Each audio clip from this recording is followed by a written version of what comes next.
Bulletin की शुरुआत करेंगे इस वक्त की बड़ी खबर के साथ। आपको बता दें कि एमपी के रीवा में बड़ा सड़क हादसा हो गया। इस हादसे में 14 लोगों की जान चली गई। दुर्घटना रीवा के सुहागी थाना इलाके में नेशनल हाईवे 30 पर हुई।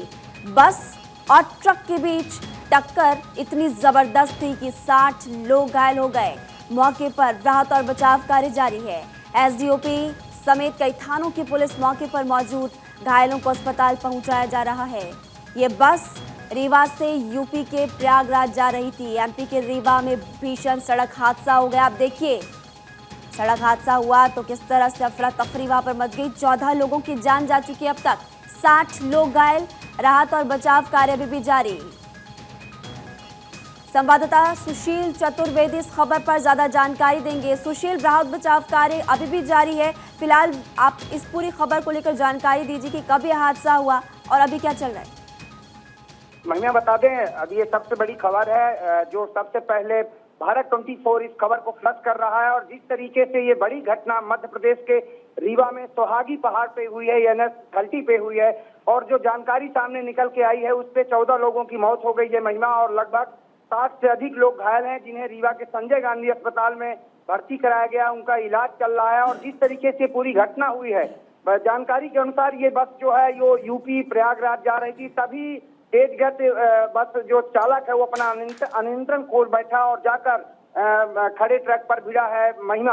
और जिस तरीके से ये पूरी घटना होने के बाद एक मध्य प्रदेश में एक बड़ी घटना और हाहाकार मचा हुआ है। हालांकि मौके पर प्रशासन पहुंचा है, पुलिस अधीक्षक पहुंचे हैं और डीएम पहुंचे हैं, और जो राहत कार्य है वो युद्ध स्तर पे चल रहा है महिमा। लेकिन अब तक की ये बड़ी खबर है जिसपे 14 लोगों की मौत हुई है। बस जो है वो ट्रक से टकराई है। उसके बाद जो घायल है उन्हें संजय गांधी अस्पताल में भर्ती कराया गया है और उनका भी इलाज चल रहा है। लेकिन घायलों की स्थिति ज्यादा गंभीर है महिमा। जी बिल्कुल, घायलों की स्थिति गंभीर बनी हुई है। लेकिन सवाल एक और यहाँ पर ये देखिए, देर रात की तस्वीरें नजर आ रही है या फिर हो सकता है सुबह की ये तस्वीरें हो। आप ये भी बताइए कि हादसा हुआ कब और कैसे, गलती किसकी थी, लापरवाही किसकी? महिमा बता दें, ये जो बस है ये प्रयागराज जा रही थी और सड़क पे ही एक ट्रक खड़ा हुआ था, और जो बस चालक है वो अपना नियंत्रण खो बैठा और खड़े ट्रक से बस टकराई है। और बस में लगभग 70-75 यात्री सवार थे, चूंकि यूपी जा रहे थे, प्रयागराज जा रहे थे महिमा। तो इस तरीके से पूरी घटना हुई, और घटना होने के बाद हाहाकार मच गया। चूंकि ये पहाड़ सुहागी पहाड़ बोला जाता है, NH 30 है, तो कहीं न कहीं घटना स्थल तक पहुंचते प्रशासन को भी कहीं न कहीं समय लगा जब तक जानकारी पहुंची। लेकिन तब तक कम से कम 14 लोगों की मौतें हो चुकी थी महिमा, और अभी जो घायल हैं उनका इलाज संजय गांधी में चल रहा है। जी, अब तक की जानकारी के अनुसार कई थानों की पुलिस वहां पर मौजूद है और कौन कौन प्रशासन की तरफ से अधिकारी भी मौजूद है? बिल्कुल महिमा, पूरा जिला प्रशासन, रीवा जिला प्रशासन पूरा पहुंच गया है। कई थानों की पुलिस पहुंच गई है। युद्ध स्तर पे काम चल रहा है। हालांकि वहां पर बस को सड़क से हटा दिया गया है और जो ट्रक खड़ा था उसे भी हटा दिया गया है। और जो जिन लोगों की मौत हुई है उन्हें प्राथमिक स्वास्थ्य केंद्र जो सुहागी है वहां नजदीकी देवसर वहां पर रखा गया है। जो घायल है उनका संजय गांधी अस्पताल में इलाज चल रहा है। तो अब तक की मध्य प्रदेश से बहुत बड़ी खबर है जिसको सबसे पहले भारत 24 कर रहा है। आपके पास लौटेंगे कलेक्टर मनोज इस वक्त हमारे साथ जुड़े हुए हैं। मनोज जी, रीवा में बहुत बड़ा हादसा हो गया जिसमें 14 लोगों की अब तक जान जा चुकी, कई लोग घायल हैं। अभी प्रशासन की तरफ से क्या इंतजाम किए गए हैं? इसके अलावा क्या प्रशासन कर रहा है, किस तरह से कार्रवाई कर रहा है? नहीं, हम और एसपी साहब पूरे समय मौके पे मौजूद रहे हैं और हम लोगों ने अपने सामने ही पूरा राहत और बचाव का काम किया है। सभी जो घायल हैं उनको संजय गांधी अस्पताल ले आए हैं हम लोग, जहाँ सबका इलाज चल रहा है। और जो रेस्क्यू ऑपरेशन था वो रात भर हम लोगों ने स्वयं जी, रेस्क्यू ऑपरेशन फिलहाल अभी भी चल रहा है? कंप्लीट हो गया जी, कंप्लीट हो चुका है। अब देखिए, कई लोग जो घायल है, जानकारी फिलहाल ऐसी मिल रही है कि प्रशासन चूंकि मौके पर मौजूद है, अब किस तरह से उन लोगों को राहत पहुंचाने का काम प्रशासन की तरफ से किया जाएगा?